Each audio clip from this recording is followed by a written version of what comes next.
I am a 22 years old female, have an older sister, 25 years old.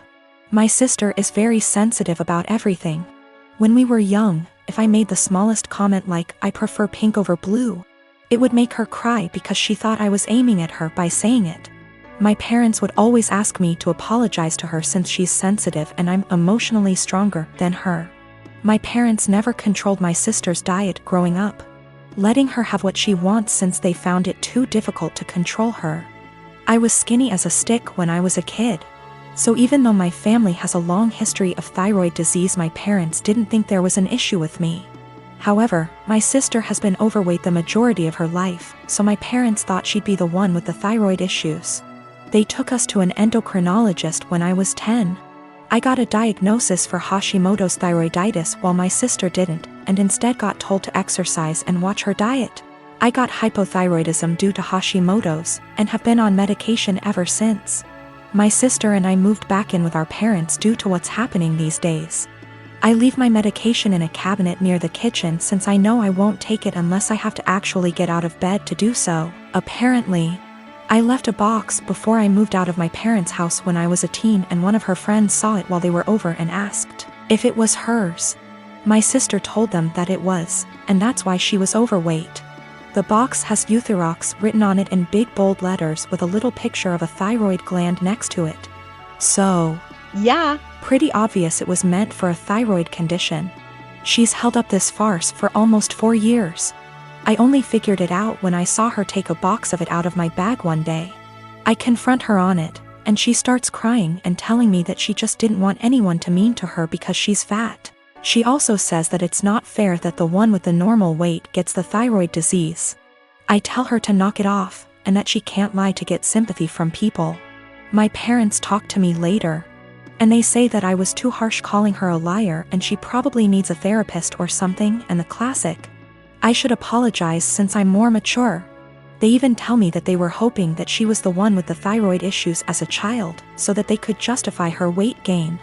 I ask them, so you wanted your daughter to be sick instead of admitting that it's your fault because you bought her McDonald's whenever she wanted it, and never made her exercise? Now they're mad at me too. Dan and I have been married for 3 years and 8 months ago welcomed our amazing son into the world. He was very planned and wanted, and motherhood had been transformative for me. I was able to take for 1/2 months maternity leave before going back to work. Without going into too many details, we both work white-collar jobs that require professional attire. A normal workday look for me is a skirt or pair of slacks, a silk blouse, pumps or boots depending on the weather, but always with a heel because I'm 5'0", maybe a blazer if I have a big meeting. Dan wears a suit almost every day. I also style my hair and do some makeup for work every day.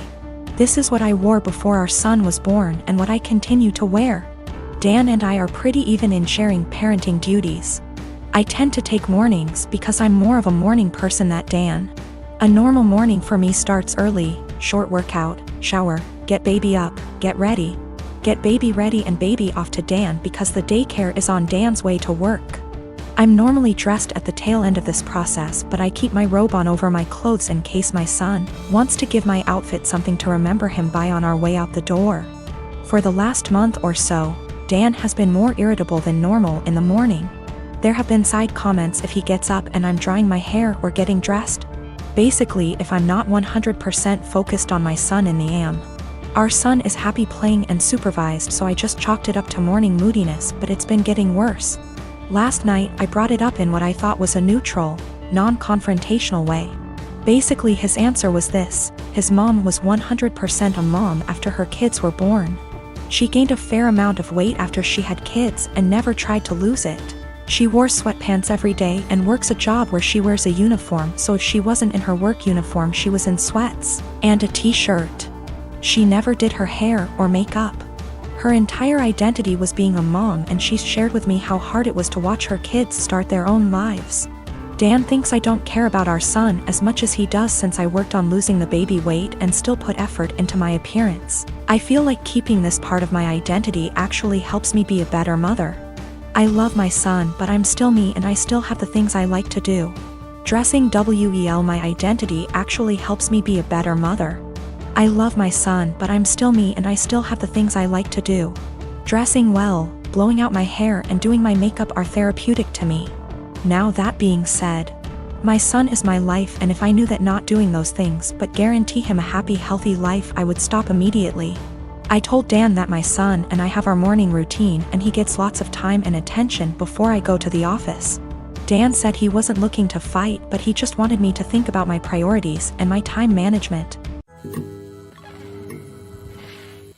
My 7-year-old daughter's doing virtual school in our living room recently.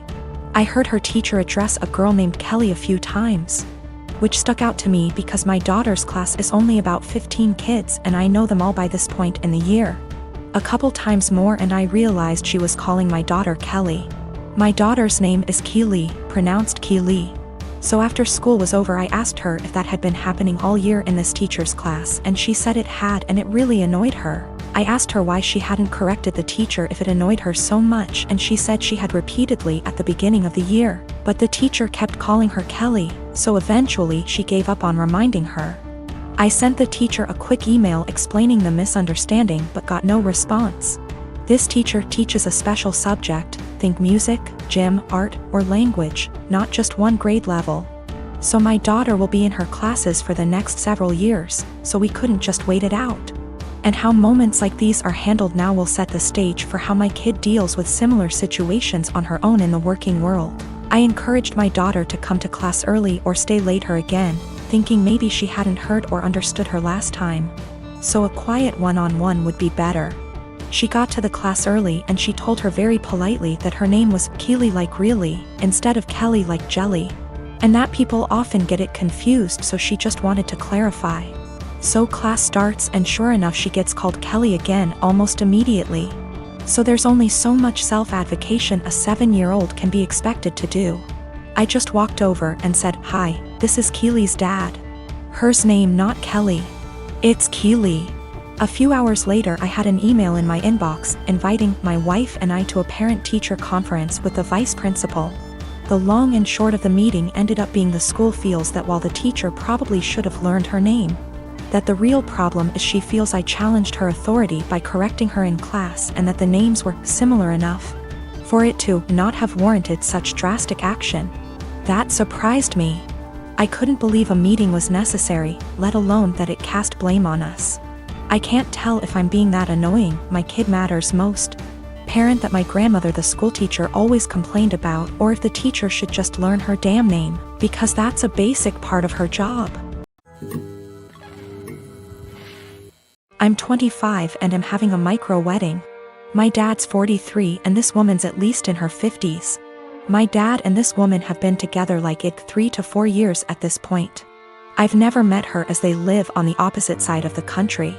I've had about 3 to 4 conversations with her over the phone and grow more annoyed every time. The first one was when I cut my mom off after a bad blow-up, going on and on about I'm young and I'll come around and she's my mom still, etc, etc, etc. The second was last summer. I was 8 months pregnant and my car was impounded BC of the insurance company. It was resolved. I called to let my dad know, not her, and she kept going in circles repeating that we need to get it, oh it 'cause it accrues fees. I had a minor snap then. I don't appreciate being talked to like I'm stupid and 15.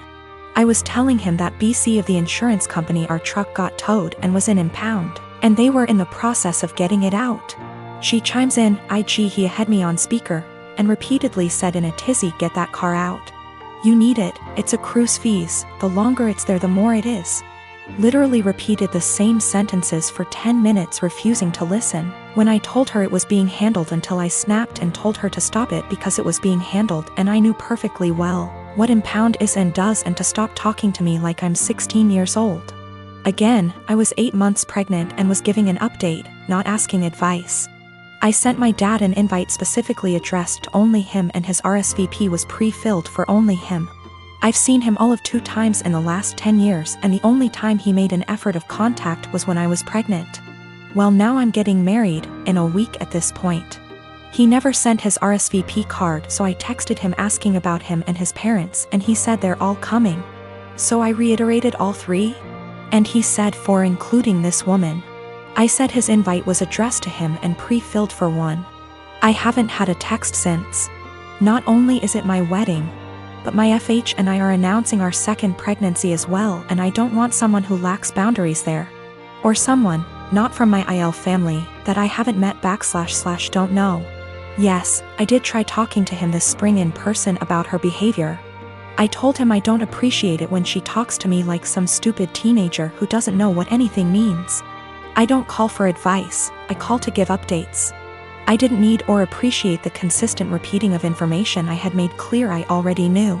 He told me she's just motherly, and I told him that's great for her. But I'm not her child, I'm not her friend, and I don't need another mother. I have 3 and didn't need another one. I'll be sending a message tomorrow asking if he's coming or not, and if he won't go without her, that's fine. Just don't come at all, and I'll send a Zoom link that ends promptly after the ceremony. It's my wedding and I just don't want her there. If he doesn't want to go without her, that's fine. I'll send a link to the stream for those who couldn't be there.